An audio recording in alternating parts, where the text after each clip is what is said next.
ഭക്തിയുടെ നിറവിൽ കോമരങ്ങൾ ഉറഞ്ഞു തുള്ളിയപ്പോൾ ദേവീസ്തുതികളുമായി കൈകൂപ്പി നിന്ന് ഭക്തർ ദേവിയുടെ അനുഗ്രഹം തേടി. ഏറ്റുമാനൂർ മാരിയമ്മൻ ആദിപരാശക്തി ക്ഷേത്രത്തിലെ 41 മഹോത്സവത്തിന്റെ ഭാഗമായി നടന്ന മഞ്ഞൾ നീരാട്ടിൽ 9 കോമരങ്ങളാണ് ഉറഞ്ഞു തുള്ളിയത്.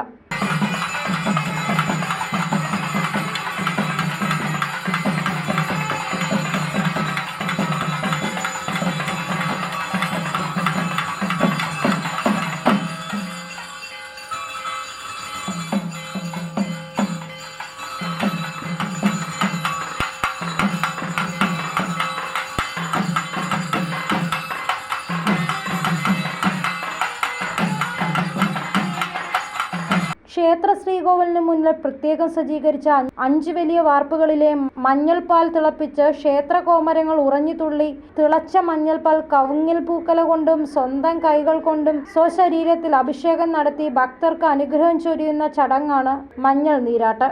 മുത്താരമ്മ പേച്ചിയമ്മ, ഉമാമഹേശ്വരി, ശങ്കരനാരായണ സ്വാമി, മൂല, പിതൃ ഭൈരവൻ, വീരഭദ്രസ്വാമി, മാടസ്വാമി, കറുപ്പുസ്വാമി എന്നിവരാണ് ക്ഷേത്ര കോമരങ്ങൾ. 41 ദിവസത്തെ വ്രതമെടുത്താണ് മഞ്ഞൾ നീരാട്ടിനായി കോമരങ്ങൾ ഒരുങ്ങുന്നത്. രാവിലെ 9 മണിയോടെയാണ് മഞ്ഞൾ നീരാട്ടിനുള്ള ചടങ്ങുകൾ ആരംഭിച്ചത്. നൂറുകണക്കിന് ഭക്തജനങ്ങൾ ചടങ്ങുകളിൽ പങ്കാളികളായി. മഞ്ഞൾ നീരാട്ടിന്റെ സമാപനത്തെ തുടർന്ന് ഓഡിറ്റോറിയത്തിൽ പ്രസാദമൂട്ടും നടന്നു. President P Pramod Kumar, secretary P Vinayakumar, treasurer PK Ramesh, vice president MC Murugan, PH Pradeep, MG Prasad, Aneesh Mohan എന്നിവർ ചടങ്ങുകൾക്ക് നേതൃത്വം നൽകി. News bureau, Kottayam.